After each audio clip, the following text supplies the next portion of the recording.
Go ahead.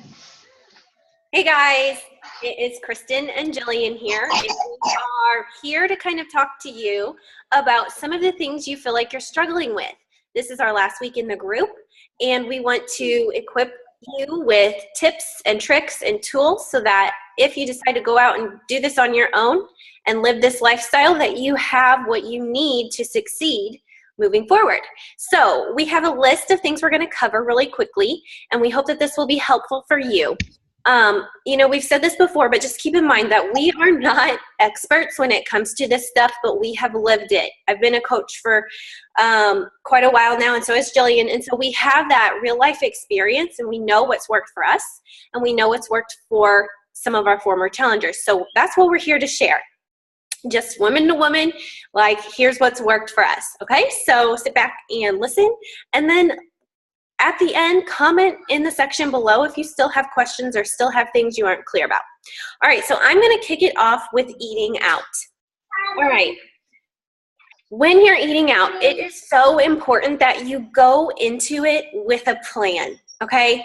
Here are just a couple random suggestions that I have to kind of make the best of it, okay? Number one, if you go into it with a plan, say you're going to Red Lobster and you know that you really love those cheddar biscuits or whatever, they're amazing, who doesn't? Then you would save up some of your yellow containers, because that's a carb, right? So that you can maybe enjoy one of those biscuits without feeling guilty. That's the type of thing that I do when I know I'm going out to eat. Another thing that you can do is look at the menu. Think about in the past, if I were going to Red Lobster, whatever, your favorite restaurant, if I were going to Red Lobster and this is what I would have ordered, decide this is what I would have ordered. Now, in this journey, in this lifestyle journey where you're trying to lead a healthier lifestyle, you're just constantly striving to make better decisions, better choices than you would have in the past. So think about, this is what I would have ordered in the past. Now, how can I make it better this time than I would have done in the past? So for me, that would be for sure getting a water instead of a soda. That would maybe mean eating like one of the cheddar biscuits instead of 3. It would mean instead of the, like cheddar cheese mashed potatoes, maybe getting some steamed vegetables instead. Make those types of choices. But the thing I want to say about eating out, hopefully it's not something you're doing all the time. So make sure that even though you are leading this healthy lifestyle, that you still enjoy eating out, that you enjoy the people that you're with, that you don't limit yourself so much that you're miserable, I mean, it's okay to indulge here and there. Just strive always, always, always to be better than you would have been in the past. That's what I try to do when I eat out. Another thing that I have seen people recommend in terms of eating out is if you go to a restaurant and you order a big salad, ask for the dressing on the side, and then instead of pouring it all over your salad, dip your fork into the dressing first and then take your lettuce or whatever the toppings are and eat it that way, because you will eat way less of the dressing if you do that. Just those types of ideas, ways that you can take what you would have done in the past and just make it a little healthier. And those little changes over time are what end up making a big difference. So that's kind of what I have to say about eating out. I agree. I love all those tips. Kristen, I'm thinking about a time, there was a girl I knew, and before I knew what the 21-day fix was, she was a friend of ours. We went on a lunch date, and she was on the 21-day fix, and she brought her containers to the restaurant, and she was doing this whole thing. And I was so overwhelmed. So when someone approached me about the 21-day fix, I was like, no, thank you. I am not taking containers to a restaurant. I think she made it harder for herself. So it's one of those things where the containers and eating healthy and eating clean is really wonderful. But when you go out to a restaurant, just like Kristen said, make smart choices and just kind of think about it a little bit. If you want a biscuit, then have a biscuit, but the whole basket, probably you don't need it. So you want to enjoy yourself. I'm going to touch a little bit on stress eating, and I feel like somebody else mentioned that they want to talk about that time of the month. I feel like those kind of go hand in hand, right? Because normally when it's that time of the month, you are stress eating or you're having cravings because your hormones are out of whack, and we all know that's the worst thing ever.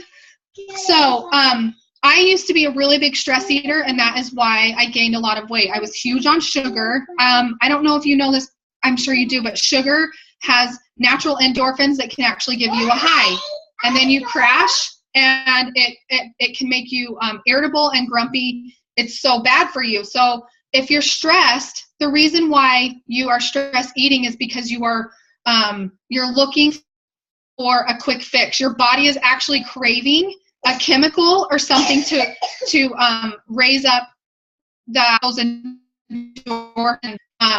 So my tip for you is, if you're in a situation about stress eating, I would first figure out why are you about what's going on, situation. Kristen, it says my connection is unstable. Am I frozen? I hear. No, I'm good. Okay. Why, when you stress eat, what are the triggers for your stress eating? Do you understand what I'm saying? You need to tackle the triggers for your stress eating, not necessarily what you're eating. So if you are someone who stress eats a lot, what is it that is triggering that? And start thinking about that and how you can change that. Like I used to stress eat whenever whenever there's a change in my life. Like when we moved, I would stress eat all the time. I would go get, because we're military, I would go legitimately and like stock up on candy and eat a lot of that. Or before I had a baby, same thing, because it made me feel good. So now it's a little bit different. Instead of stress eating, I do something I enjoy. Instead of eating a candy bar, I will sit down and watch one of my favorite, like, I'm sorry, I love The Real Housewives, don't judge, but I'll sit down and watch like The Real Housewives, or I'll do something else that makes me feel good, and I'm not apt to throw some food in my mouth to get through that situation. Another thing is, if you don't have that food in your house or in your pantry, you're not going to stress eat that.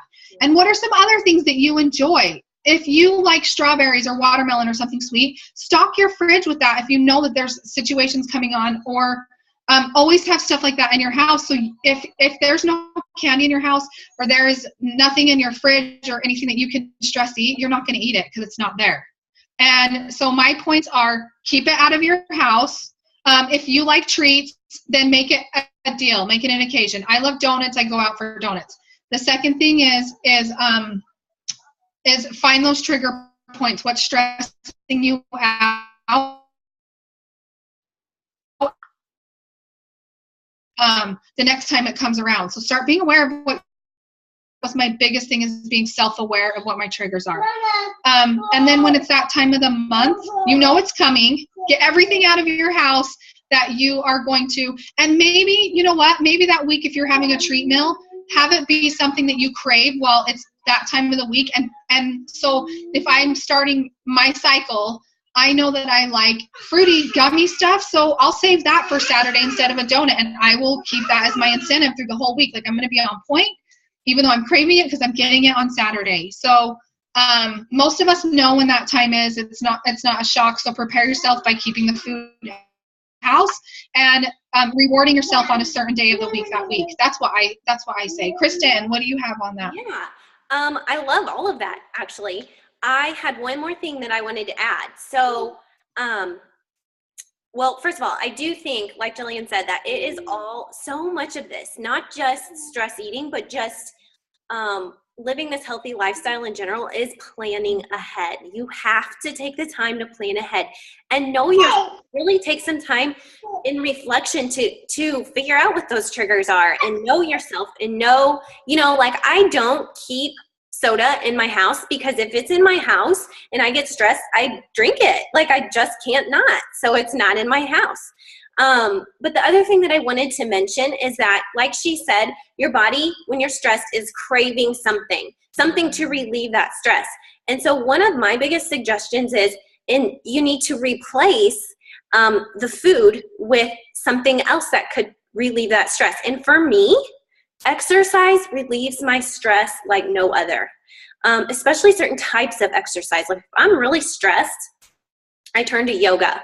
It just calms me and it relaxes me. So maybe instead of grabbing the trigger food or whatever it is that you are struggling with, take 10 minutes out of your day and do a little bit of exercise. Go on a little jog, do a little yoga, do an ab routine, something like that. And then that way you're replacing, you know, those calories that you would have consumed with actually burning calories and still getting that relief for your stress. So that would be my other suggestion. Okay, so the next thing on the list is stress eating out, avoiding space. What to do when unexpected plans arise or when unexpected goodies show up. All right, again, I think that with this, you really have to know yourself.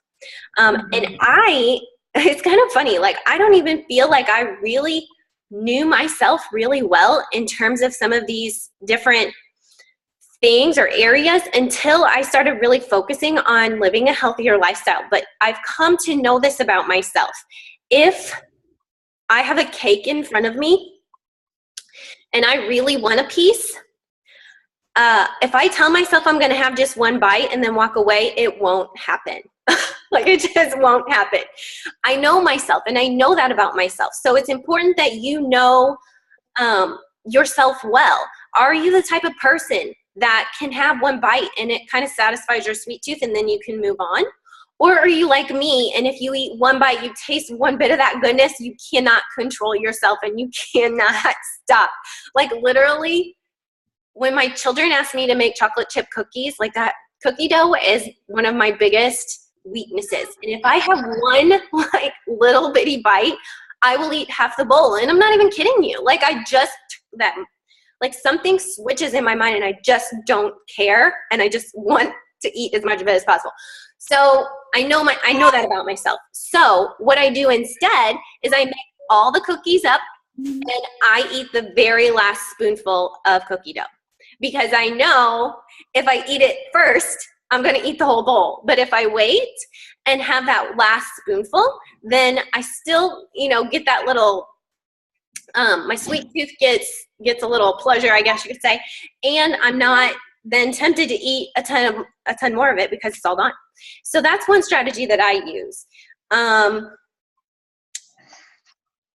So like, you know, if you're at the office and somebody brings in donuts or somebody brings in a cake or some type of treat, you have to know yourself well enough to know if you can have that one bite and walk away or if you can't let yourself have that.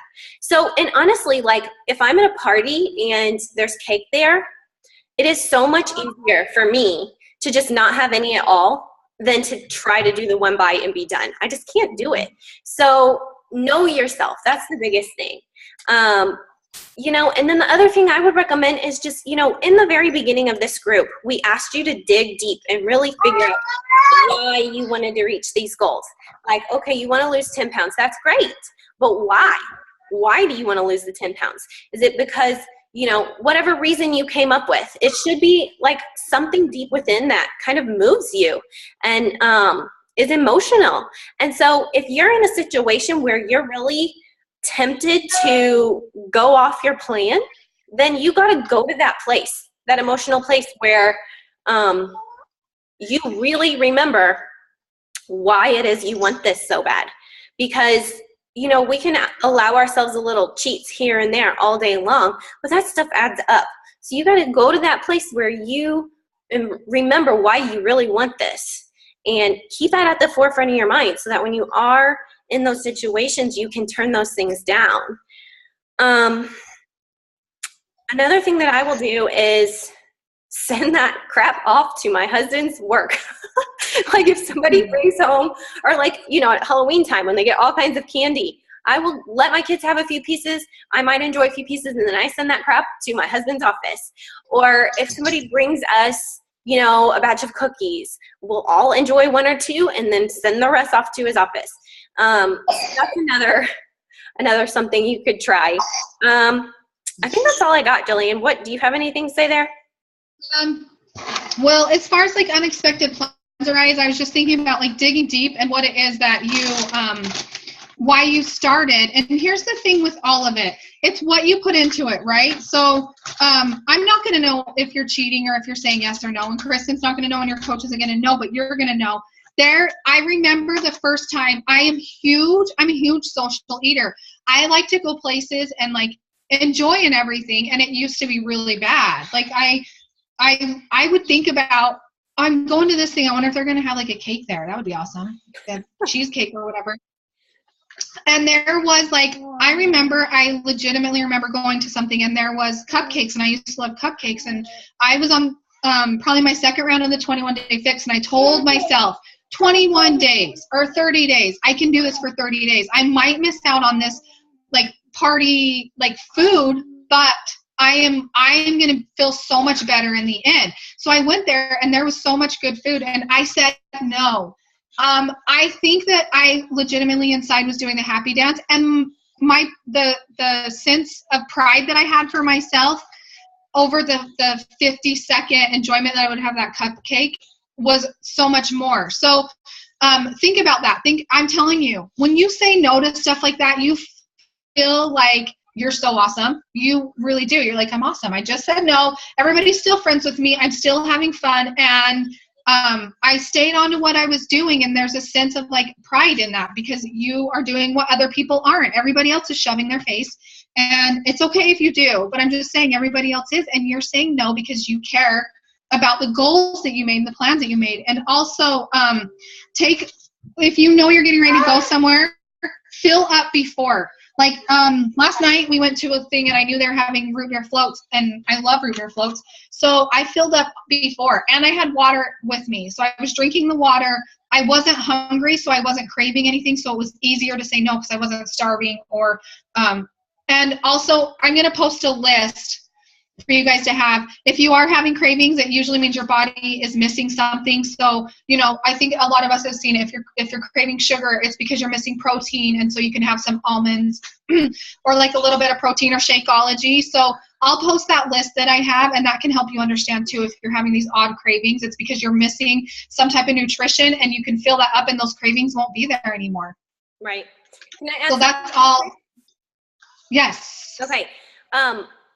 Back to kind of when unexpected plans arise, maybe not necessarily unexpected goodies show up, but say something comes up and you got to like run to the car and go somewhere, and you have to eat on the go, and you didn't really expect to do that. This kind of goes back to that whole eating out thing. You need to just focus on what would I have ordered in the past, and how can I make improvement on that in the future. So a lot of fast food places now will have like maybe a very small list of things that are like considered their healthy choices. So you can choose from that. You can always choose the water over a soda or tea or whatever, beer if you're like sitting at a pub or something. You can always find a healthier version of what you would have eaten in the past. So that would be my recommendation there. And just know that that is life. Like life is not always going to go as planned, right? And so whenever you are in a situation where you didn't expect to be, don't be so hard on yourself. Like, make the best choice you can make, and just say, okay, well, today's lunch was not the greatest, but it's not the end of the world. Like, I can get back on track for dinner. I can get back on track tomorrow. And one bad meal isn't going to ruin all of this hard work that I did. Okay. So just, sometimes I think people get so worked up about like one bad meal, and it's like, you got to look at the big picture here. One day, one bad meal isn't going to ruin the world for you. So just keep that in mind. Just always be trying to make the best decisions and trying to improve upon where you were before. That's my biggest thing there. Yeah, I like that. So the last one we were going to touch on is eating out or eating late at night. I think there's a lot of people that struggle with that. I think it's because at the end of the day, we're tired, and a lot of people sit down to relax and watch TV or whatever. And along with that, you want to like have a treat or a snack, or you might be starving. It might be the end of the night and you're starving. If that's the case with me, it's because I did not eat what I needed to that day.